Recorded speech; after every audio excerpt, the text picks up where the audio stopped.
ये है बांग्लादेश। इंडिया और म्यांमार के बीच मौजूद एक ऐसा कंट्री जिसकी तारीख और ज्योग्राफी दोनों ही बहुत यूनिक और खास हैं। आजकल हर तरफ बांग्लादेश का चर्चा है और इसकी वजह वहाँ पर हाल ही में होने वाली बहुत सी पॉलिटिकल चेंजेस हैं। मगर बहुत कम लोग ये जानते हैं कि बांग्लादेश का असल चर्चा जिस चीज की वजह से होना चाहिए वो उसकी ज्योग्राफी है। अगर मैं ये कहूँ कि बांग्लादेश दुनिया के उन चंद कंट्रीज में आता है जिन्हें कुदरत की तरफ से एक लिटरली ब्लेस्ड ज्योग्राफी मिली है तो गलत नहीं होगा। लेकिन यही ज्योग्राफी जहां बांग्लादेश को बहुत खास बनाती है वहीं उसके लिए बहुत सी प्रॉब्लम्स भी क्रिएट करती है। बांग्लादेश की लोकेशन उसे जियोपॉलिटिकली बहुत इंपॉर्टेंट बना देती है क्योंकि साउथ ईस्ट एशिया में चाइना और इंडिया के बीच पावर स्ट्रगल को बैलेंस करने वाला मेन प्लेयर बांग्लादेश ही है। बांग्लादेश के पास दुनिया की सबसे फर्टाइल जमीन है क्योंकि यहाँ पर गंगा और ब्रह्मपुत्र साउथ एशिया के दो बड़े दरिया आकर मिलते हैं और दुनिया का सबसे बड़ा रिवर डेल्टा बनाते हैं और यही दरिया फिर आगे बे ऑफ बंगाल में जाकर गिरते हैं। बांग्लादेश के पास दुनिया का सबसे लंबा अनइंटरप्टेड बीच भी है जिसे कॉक्स बाजार बीच कहते हैं। इन दरियाओं के साथ आने वाले मिनरल्स की वजह से यहाँ की मिट्टी एग्रीकल्चर के लिए पूरी दुनिया में सबसे ज्यादा फर्टाइल है। ये फर्टाइल जमीन 700 से भी ज्यादा दरिया और समुद्र को एक्सेस, यही वो चीजें थी जिसकी वजह से बंगाल का ये सारा एरिया हमेशा से इंडिया का सबसे अमीर सूबा रहा है। यूरोपियंस के यहाँ आने से पहले 15वीं सदी तक बंगाल सिल्क, कॉटन और हैंडीक्राफ्ट आइटम्स का सबसे बड़ा एक्सपोर्टर था। बंगाल की टेक्सटाइल इंडस्ट्री पूरी दुनिया में मशहूर थी और एशिया से एक्सपोर्ट होने वाला 80% रॉ सिल्क बंगाल से ही सिल्क रूट के जरिए सेंट्रल एशिया और यूरोप तक जाता था। 16th सेंचुरी में जब पोर्चुगीज एक्सप्लोरर पहली बार यहाँ आए तो यहाँ की खुशहाली देखकर वो दंग रह गए। यहाँ की हैंडलूम इंडस्ट्री, आर्ट,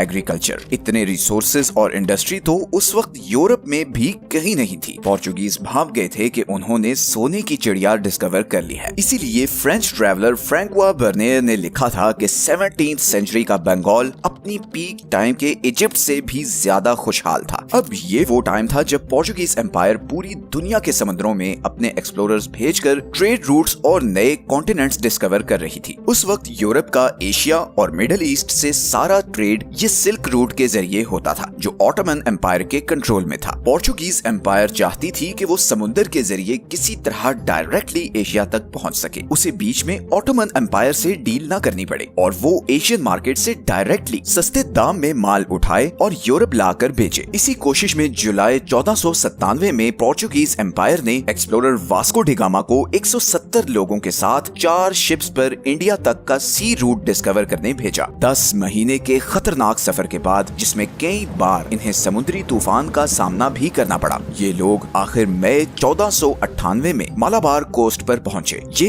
एक बहुत बड़ी डिस्कवरी थी। सारी यूरोपियन दुनिया को अब पता चल चुका था कि इंडिया तक समुद्र के जरिए भी पहुंचा जा सकता है। इसके बाद 1517 में एक पोर्चुगीज बिजनेसमैन यूरोपियन एक्सप्लोरर से तारीफ सुनता हुआ इधर बंगाल पहुंचा। बंगाल की इकोनॉमी और इंफ्रास्ट्रक्चर देखकर वो बहुत इम्प्रेस हुआ और उसने यहाँ की खबर इधर गोवा में मौजूद अपने पोर्चुगीज कमांडर को दी। उस वक्त बंगाल मुगल एम्पायर के कंट्रोल में था। पोर्चुगीज एम्पायर ने 1528 में मुगल बादशाह शाहजहां से लाइसेंस लेकर इधर चिटागोंग, जिसे अब चट्टोग्राम कहते हैं, यहाँ से ट्रेडिंग शुरू की। कुछ ही अरसे में पोर्चुगीज एम्पायर ने बंगाल पर अपना असर और कंट्रोल बढ़ाना शुरू कर दिया। यहाँ पर बड़ी बड़ी बिल्डिंग्स बनाई जाने लगी जिनको वेयर हाउसेस के तौर पर यूज किया जाने लगा। और सिर्फ यही नहीं बल्कि पोर्चुगीज एम्पायर ने यहाँ पर गरीब हिंदू और मुस्लिम फैमिली से छोटे छोटे बच्चों को खरीद कर गुलाम बनाना शुरू किया और उन्हें जबरदस्ती क्रिश्चियनिटी में भी कन्वर्ट किया जाने लगा। पोर्चुगीज एम्पायर ने इधर हुगली को अपना ट्रेडिंग हब बना लिया और यहीं से वो पूरे बंगाल और इंडिया में ट्रेड करने लगे। ये चीज मुगल बादशाह शाहजहां को बहुत ज्यादा खटकी और 1632 में मुगल आर्मी ने हुगली पर हमला किया और 3 महीने के घेराव के बाद उसे फतह कर लिया। इस लड़ाई में 1000 के करीब पोर्चुगीज मारे गए और तकरीबन 4000 को कैदी बना लिया गया। इसके बाद पोर्चुगीज एम्पायर का बंगाल पर कंट्रोल टूटना शुरू हो गया और यहीं पर एंट्री हुई ईस्ट इंडिया कंपनी की। ईस्ट इंडिया कंपनी ने भी अपनी पहली सेटलमेंट इधर हुगली के पास ही बनाई और फिर धीरे धीरे पूरे बंगाल को अपना ट्रेड सेंटर बना लिया। 1690 में ईस्ट इंडिया कंपनी ने कलकत्ता को अपना कमर्शियल कैपिटल बना लिया और यहाँ से वो करोड़ों का बिजनेस करने लगी। इस मुनाफे से ईस्ट इंडिया कंपनी बंगाल पर अपना कंट्रोल मजीद बढ़ाती गई, लेकिन बंगाल पर उनका असल कंट्रोल तब हुआ जब 1757 में बैटल ऑफ प्लासी और 1764 में बैटल ऑफ बक्सर में उन्होंने मुगल एम्पायर को शिकस्त देकर पूरे बंगाल को अपने कंट्रोल में ले लिया। 1757 में नवाब सिराजुद्दौला को हराने के बाद ब्रिटिशर्स ने बंगाल को इतना लूटा कि रॉबर्ट क्लाइव जब बंगाल से ब्रिटेन पहुंचा तो खजाने के संदूक उतारते उतारते कई दिन लग गए। इस सारे पैसे से ब्रिटिश एम्पायर ने ब्रिटेन में टेक्सटाइल इंडस्ट्रीज लगाना शुरू की। इंडिया का ट्रेड कैपिटल अब दिल्ली के बजाय कोलकाता था। ब्रिटिशर्स ने खुलकर बंगाल को एक्सप्लॉइट करना शुरू कर दिया। बंगाल के ही पैसों से ब्रिटेन में टेक्सटाइल इंडस्ट्रीज लगाई गईं और फिर बंगाली टेक्सटाइल इंडस्ट्रीज पर हाई कस्टम ड्यूटीज लगा दी ताकि इंडियन कपड़ा इतना महंगा हो जाए कि वो इंटरनेशनल मार्केट में कम्पीट ही ना कर सके। बंगाल की लोकल इंडस्ट्री पूरी तरह बर्बाद हो गई। और सिर्फ यही नहीं बल्कि ब्रिटिश ने बाकी इंडिया में अपनी मिलिट्री कैंपेन्स का खर्चा भी बंगाल से ही पूरा किया। बंगाल की इंडस्ट्री, उसका एग्रीकल्चर, सब कुछ ब्रिटिशर्स के कंट्रोल में था। बंगाल 1757 से 1947 तक ब्रिटिशर्स के कंट्रोल में रहा और इस दौरान 2 दफा यहाँ पर जबरदस्त फैमिन आया। एक दफा 1770 में जब मॉनसून ना होने की वजह से बंगाल और बिहार में जबरदस्त कहत पड़ गया और साथ ही में चिकन पॉक्स भी फैल गया, जिससे उस वक्त की बंगाल की 30% पॉपुलेशन खत्म हो गई। मगर ब्रिटिशर्स ने इसके बावजूद बंगाली किसानों से 30 से 40% लगान वसूल किया। इसी तरह 1943 में एक बार फिर बंगाल में जबरदस्त सूखा पड़ा। एक तरफ बंगाल में लोगों के पास खाने को कुछ नहीं था और ऊपर से ब्रिटिशर्स ने वर्ल्ड वॉर 2 की वजह से बंगाल की सारी प्रोडक्शन एक्सपोर्ट करनी शुरू कर दी और साथ ही में वॉर का खर्चा पूरा करने के लिए किसानों पर 300% तक टैक्सेस भी लगा दिए। 1943 से 1944 के बीच इस एक साल में 30 लाख लोग मारे गए। अब अगर आप वेस्टर्न टेक्स्ट बुक्स पढ़ें तो वहाँ आपको मिलेगा कि इस फैमिन की वजह इनएडिक्वेट फूड सप्लाई थी। मगर ये फूड सप्लाई शॉर्टेज किसने क्रिएट की थी इसका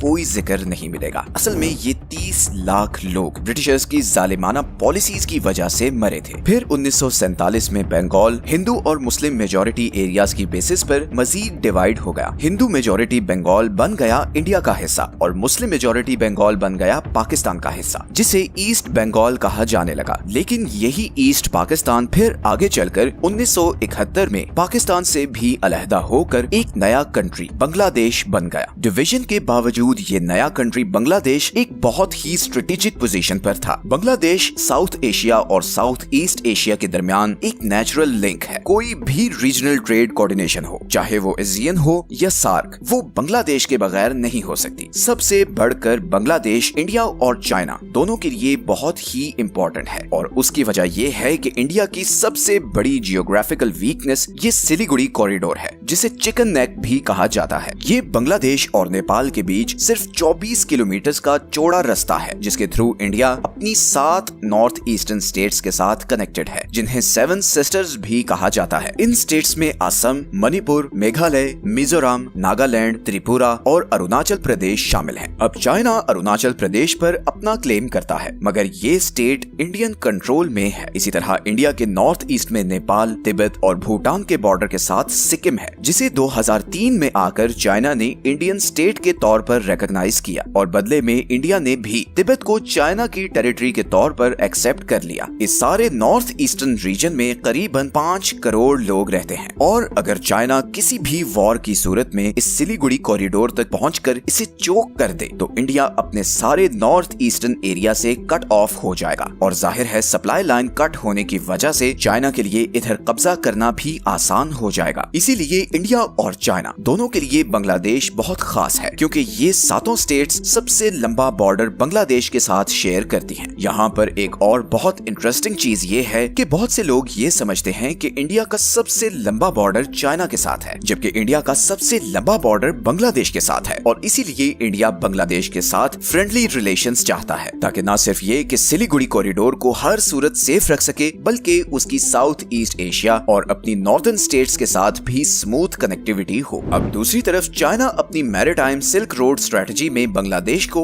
एक बहुत इंपॉर्टेंट कंपोनेंट मानता है, क्योंकि अभी चाइना का सारा ट्रेड उसकी ईस्टर्न कोस्ट लाइन से स्ट्रेट ऑफ मलाक्का से गुजरकर बाकी दुनिया को जाता है। अब चाइना की कोशिश ये है कि वो बांग्लादेश के जरिए डायरेक्टली बे ऑफ बंगाल में जाए और उसे स्ट्रेट ऑफ मलाक्का से गुजरना ना पड़े, क्योंकि ये वाला सारा रूट अमेरिकन एलाई कंट्रीज से घिरा हुआ है। बे ऑफ बंगाल में डायरेक्ट आने से चाइना को इंडियन ओशन में इजी और और क्विक एक्सेस मिल जाएगी। इसीलिए चाइना ने पहले 1974 में बांग्लादेशी प्रोडक्ट्स को चाइना में ड्यूटी फ्री एक्सेस दी और फिर चाइना ने ये तीस्ता रिवर को डेवलप करने के लिए बांग्लादेश को $1 बिलियन की ऑफर भी की। इसका मकसद यही था कि चाइना बांग्लादेश की गवर्नमेंट को अपने साथ मिलाना चाहता है। चाइना कॉक्स बाजार बीच पर एक पोर्ट भी बना रहा है जिसे 2023 में ऑफिशियली इनॉग्रेट भी कर दिया गया है और ये कोई आम पोर्ट नहीं है बल्कि प्रॉपर नेवल पोर्ट है जहां पर चाइनीज सबमरीन्स और वॉरशिप्स भी डॉक कर सकेंगी। लेकिन दोस्तों यहाँ पर एक और बहुत ही इंटरेस्टिंग बात यह है कि कॉक्स बाजार बीच से सिर्फ 9 किलोमीटर दूर बे ऑफ बंगाल के नॉर्थ ईस्ट में यहाँ पर 3 किलोमीटर के एरिया का एक छोटा सा आइलैंड है जिसे सेंट मार्टिन आइलैंड कहा जाता है। ये आइलैंड आज बांग्लादेश के कंट्रोल में है लेकिन 2012 से पहले म्यांमार भी इसको क्लेम करता था, मगर फिर International Tribunal for the Law of the Sea यानी इटलॉस ने इसे बांग्लादेश का ही हिस्सा डिक्लेयर कर दिया। अब यहाँ पर इंटरेस्टिंग बात यह है कि अभी हाल ही में बांग्लादेश की एक्स प्राइम मिनिस्टर हसीना वाजिद ने ये स्टेटमेंट दी है कि उनकी गवर्नमेंट गिराने में अमेरिका का बहुत बड़ा हाथ है क्योंकि उन्होंने अमेरिका को इस सेंट मार्टिन आइलैंड पर बेस बनाने की इजाजत नहीं दी थी। ये बात बहुत सालों से न्यूज में आती रही है कि अमेरिका यहाँ पर एक एयर बेस बनाना चाहता है ताकि अगर चाइना बांग्लादेश के थ्रू स्ट्रेट ऑफ मलाका को बाईपास कर भी ले तो यहाँ पर अमेरिका इस बेस के थ्रू उसकी एक्टिविटीज पर नजर रख सके। और अब जब चाइना ने बे ऑफ बंगाल में नेवल पोर्ट बना ली है तो अमेरिका की यहाँ पर एयर बेस की अहमियत और भी ज्यादा हो गई है। And on top of this Bangladesh में नई गवर्नमेंट का झुकाव किस कंट्री की तरफ होगा, ये पॉइंट इस वक्त पूरी दुनिया का फोकस ऑफ अटेंशन बना हुआ है। यहीं पर अगर हम बांग्लादेश के जियोग्राफिक फीचर्स पर वापस आएं तो जैसा कि हम पहले भी डिस्कस कर चुके हैं कि बांग्लादेश का सबसे बड़ा रिसोर्स उसके ये दरिया हैं। जहां बाकी सारी दुनिया पानी की कमी का शिकार है वहीं बांग्लादेश के पास बहुत पानी है, बल्कि जरूरत से कुछ ज्यादा ही पानी है। बांग्लादेश का सबसे बड़ा इशू ये है कि यहाँ पर हर साल बहुत खतरनाक तूफान और फ्लड्स आते हैं। हर मॉनसून में ये दरिया उबल पड़ते हैं और बांग्लादेश के ये 70% हाईलाइटेड एरियाज फ्लड की वजह से तबाही का शिकार होते हैं और तकरीबन हर मॉनसून में यही होता है। इसकी वजह यह है कि साउथ एशिया में मॉनसून विंड्स ओरिजिनेट ही बे ऑफ बंगाल और अरेबियन सी से होती हैं। अब क्योंकि बांग्लादेश बे ऑफ बंगाल के बिल्कुल साथ है तो सबसे ज्यादा बारिश भी इधर ही होती है। बट स्टिल जिस तरह की फर्टाइल जमीन और समुद्र की एक्सेस बांग्लादेश के पास है, अगर बांग्लादेश को एक कमिटेड लीडरशिप मिल जाए तो इस कंट्री की तकदीर बदल सकती है। फिलहाल तो सारी दुनिया का फोकस बांग्लादेश में आने वाली नई सरकार पर होगा